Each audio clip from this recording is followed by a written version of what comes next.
धर्म, तुझे नाम धर्म, वारकरी पंथ पांडुरंग.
गोंधळा येई हो जगदंबे गोंधळा येई हो जगदंबे गोंधळा येई हो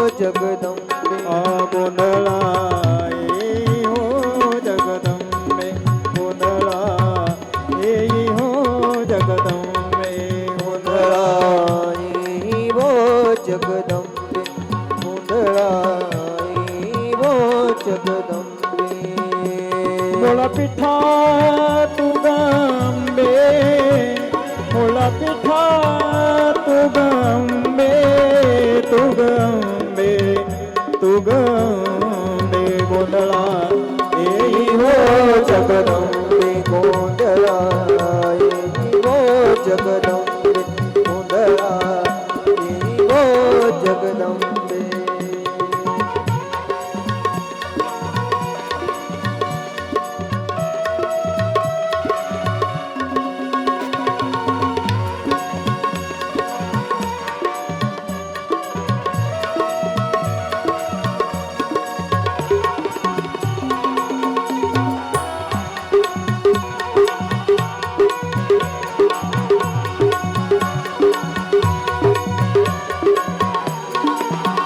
अनादि अंबिका भगवती भगवती अनादि अंबिका भगवती भगवती बोध परडी घेऊन हाती घेऊन हाती बोध परडी घेऊन हाती घेऊन हाती पोत ज्ञानाचा पाजळती पोत ज्ञानाचा पाजळती उद उदो भक्तनाचती गोंधळा येई हो जगदंबे गोंधळा येई हो जगदंबे गोंधळा येई हो जगदंबे गोंधळा येई हो जगदंबे गोंधळा येई हो जगदंबे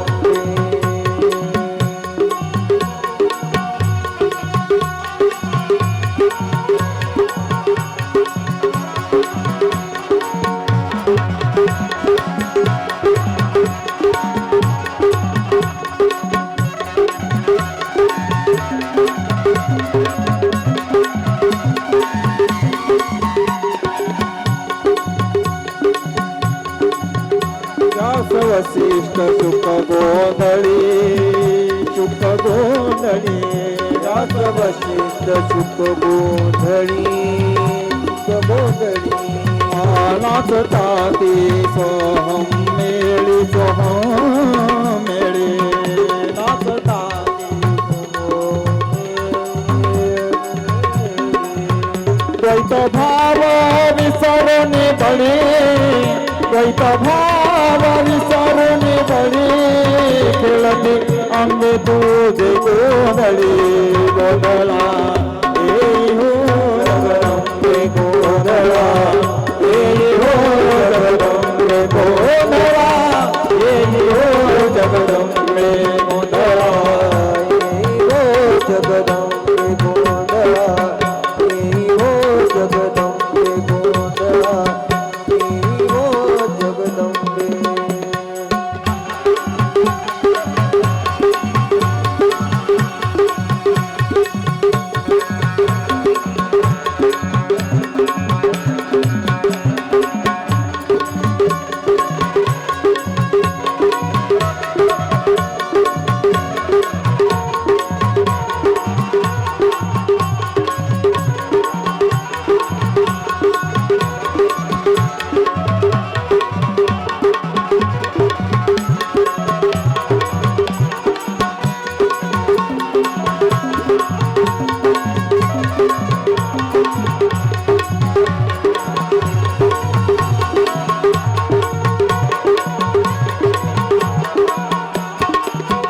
मुकुटमणि पुंडलिक पुंडलिक मुकुटमणि पुंडलिक पुंडलिक तेहतीस कोटी देवनायक नायक तेहतीस कोटी देवनायक देवनायक गोंधळ घाली ती कवतुका गोंधळ घाली ती कवतुका एका जनार्दनी नाच देख गोंधळा येई हो जगदंबे गोंधळा येई हो जगदंबे गोंधळा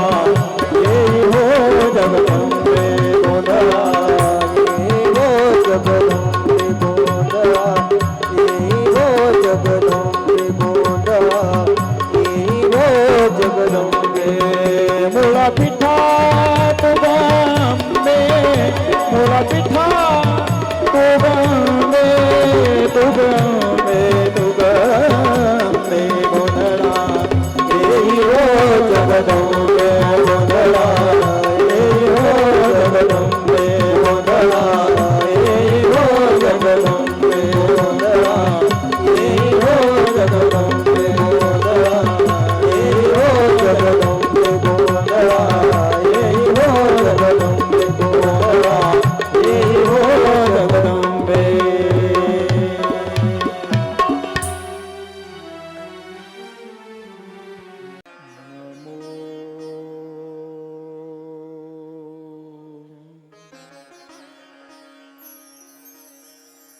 भगवते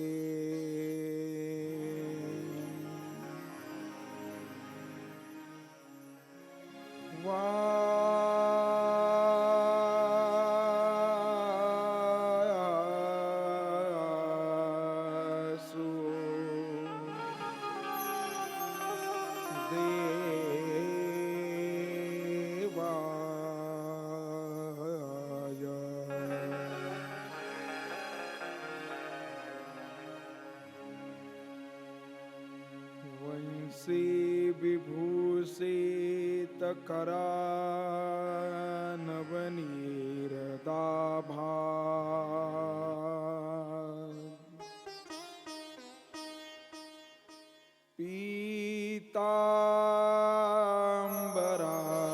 पीतांबरादरुणबिंब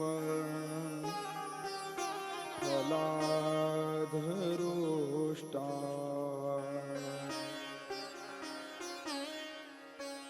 पूर्णेन्दु सुंदर मुखादरविंद नेत्रा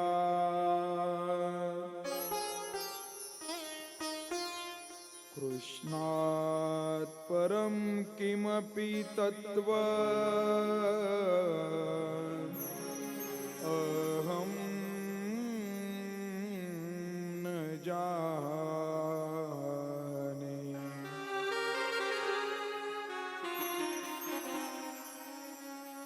कृष्ण त्वदीय पद पंकज पंजरान्ते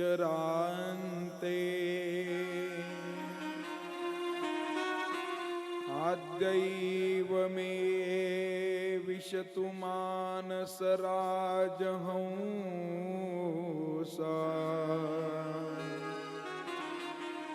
प्राण प्रयाण समये कफवात पित्ते कंठावरोधो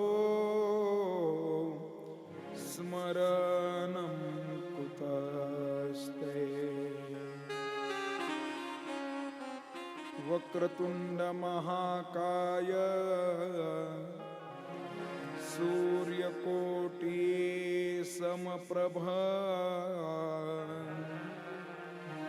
निर्विघ्नं कुरु मे देव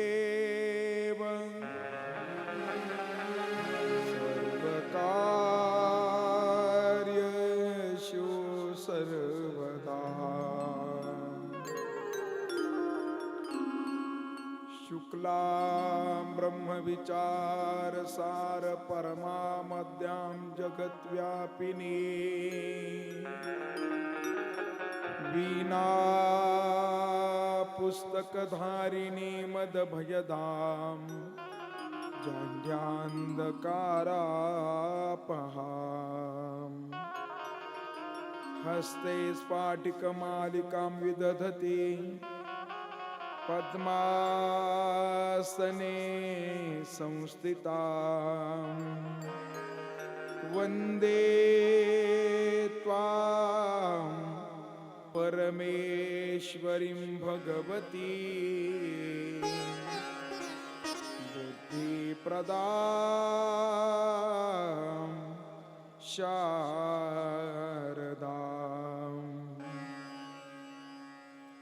लोकाभिरामं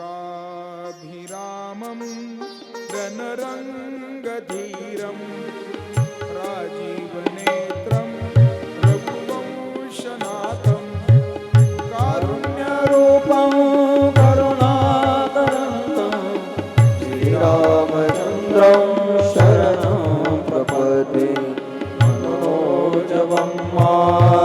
तुल्यवेगं जितेन्द्रियं बुद्धिमतां वरिष्ठं वातात्मजं वानरयोगमुक्तं श्रीरामदूतं शरणं प्रपद्ये नमोऽस्तु ते व्यासविशालबुद्धे उल्लालनिन्दायतपत्रनेत्रं येन त्वया भारततैलपूर्ण प्रज्वालितो ज्ञानमय प्रदीपः यं प्रवजन्तमनुपेतमपेतकृत्यं परिपायनो विरहकातर आजुहाव पुत्रेति तन्मयतया तर्वभीनेदुं तं सर्वभूतहृदयं मुनिमानतोऽस्मि शङ्करं शङ्कराचार्यं केशवं बादरायणं सूत्रभाष्यकृतं वन्दे भगवन्तो पुनः पुनः ॐ मृत्युञ्जयाय रुद्राय नीलकण्ठाय शाम्भवी अमृतेशाय शर्वाय महादेवाय ते नमः सर्वमङ्गलमाङ्गल्ये शिवे सर्वार्थसाधिके शरण्ये त्र्यम्बके गौरी नारायणी नमोऽस्तुते ॐ जयन्ती मंगला काली भद्रकाली कपालिनी दुर्गा क्षमा शिवा धात्री स्वाहा स्वधा नमोऽस्तुते गुरुर्ब्रह्मा गुरुर्विष्णु गुरुर्देवो महेश्वरः गुरुर्साक्षात् परब्रह्म तस्मै श्री गुरुवे नमः।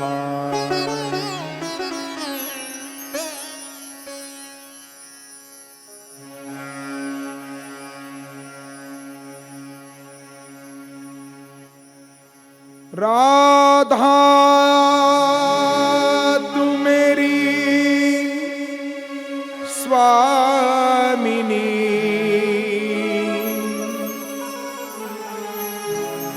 मैं राधे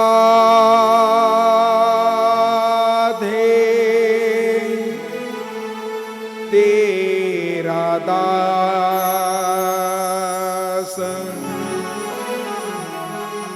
जन्म जन्म दिवो मोहे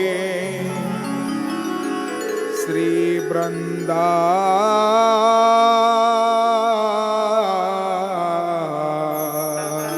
वृंदावन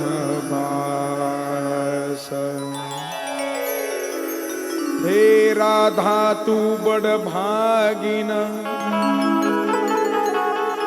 तू न कौन तपस्या की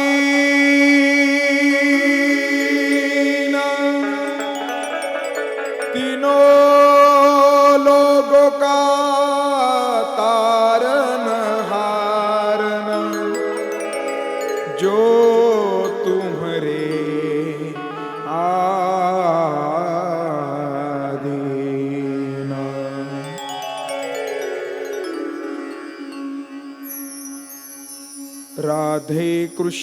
राधे कृष्णा कृष्णा कृष्णा राधे राधे